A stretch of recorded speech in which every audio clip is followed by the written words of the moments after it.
Hello everyone. Today I bring you to an interesting topic inspired by another YouTube channel called Sovereign Subliminals. They, along with other YouTube subliminal content creators, created a 30-day meditation to help improve the health challenge the world has been going through these couple of years. And one of the key things included there was the concept of living in the end. Living in the end is basically living as though your endgame life was true. How would you feel? How would it feel for you if you were living the life you want to be at? And what would you be doing if you were living that life? We will break down next that concept. And so, what is important to? Why is it important to live in the end? Same reason as why you should act confident even if you are not. Same as those top tier liars lying, but doing so in a way that makes the lie sound very real, making the listener believe it. You set the intention to be something, to embody this, to feel that. The mind follows the body follows the mind. If you think you are confident and just believe, your body will respond the same way. If you set up your body language, the way you look, to match your perception you have on how a confident person looks and behaves, your mind will shift and you will start to believe you are a confident person. With that being said, to start living in the end, you need to either start doing so with your body or with your mind. In my perspective, this is more of a mental process. Body-wise, yeah, you can live in the end too. Being healthy, having the physique, the clothes you want to wear, that's a lot of helpful, but this concept is a wider picture of life. In your mind you have it all pictured. If you don't, perhaps take some time for you to do so. Visualize and then act and think accordingly. But how does it feel to live in the end? It feels very nice, that's for sure. Life will feel magical because you will be doing what you love the most. You will be with people who love you a lot, unconditionally. There will be no attachments to anything, your ego will be out of the way. You will feel peaceful. No stress, no worries, no anxiety about anything. All of these are related to the more absolute sense of the expression. Not everything will be roses and rainbows, but those will be a minor thing while living from a place of love and pure joy. But in a more mundane aspect of this concept, how would you live life if you were living in the end? That is something that changes a lot from individual to individual. Some would have a podcast full of enriching content, living in a house at the beach, eating food prepared by your personal chef. Others would prefer having a house with a large terrain and farm their own eggs, their veggies, their animals, while selling some of their products as their own business. There are no limits for this, but there's an interesting twist. You are already living in the end. Look at your life right now.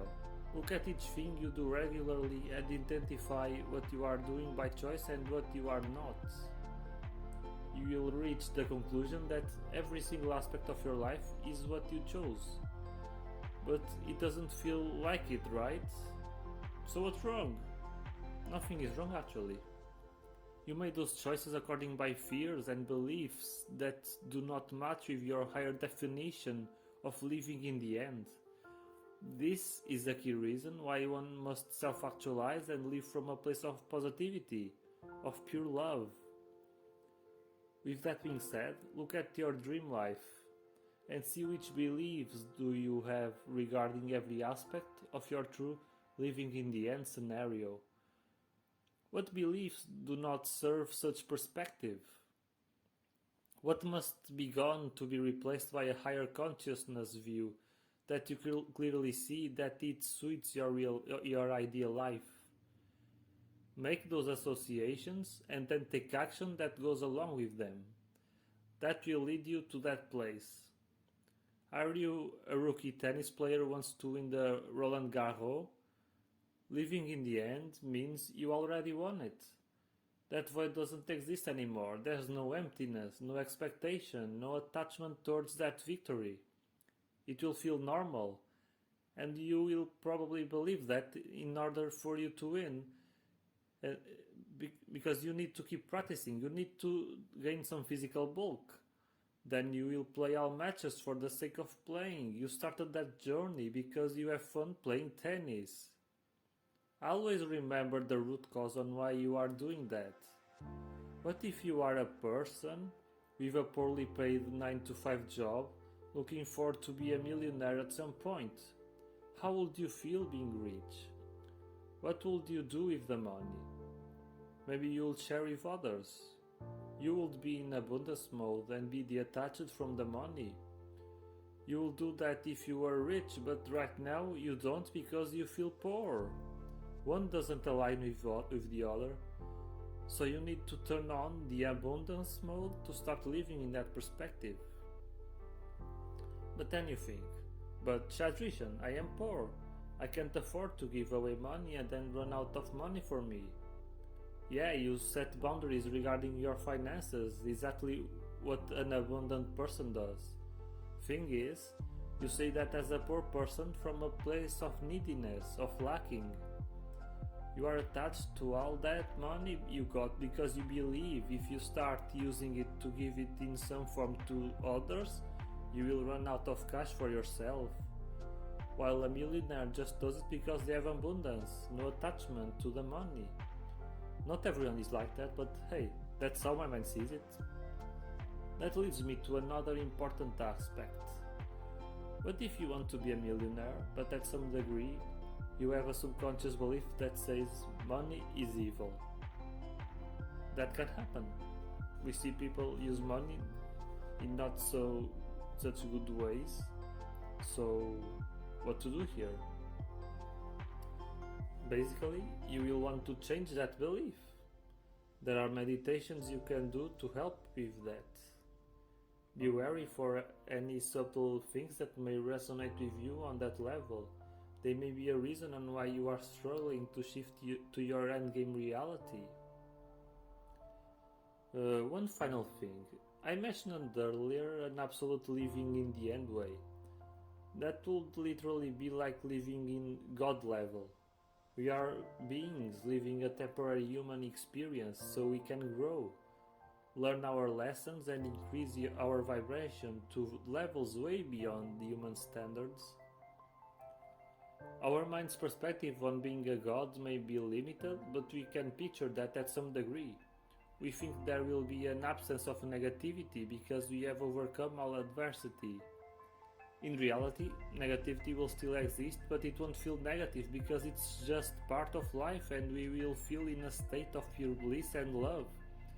Nothing will feel difficult, we will be in the flow, and anything we need, we will just get it with no effort at all. There will be complete ego death, so you wouldn't get triggered by anything that anyone would say or do at you. It will be a Jesus level consciousness. You wouldn't feel any negative feelings towards anyone, only love. There will be no attachments to any material things, so you would feel whole and complete by default. I mean, as a God level being, why would you need things anyway? So there you have it. You know what to do now. If you want to create your dream life, create a vision for yourself. And analyze your beliefs regarding every aspect, every detail, and embody them. If those beliefs have fears or some sort of negativity associated to them, clear them, change them. Go to their root cause and start using a more loving mindset. Remember, fears do not serve you, love does. Get rid of any attachments that block your dream life from coming true and just live as though it was truth. Trust it will happen, no need to think how and or when. You can do so to take conscious action, but if you believe it will happen, then it will. I hope you enjoyed this video. Please like and subscribe, and if you want more content, and also follow me on Twitter at Chadrishan. and have a nice life. See ya!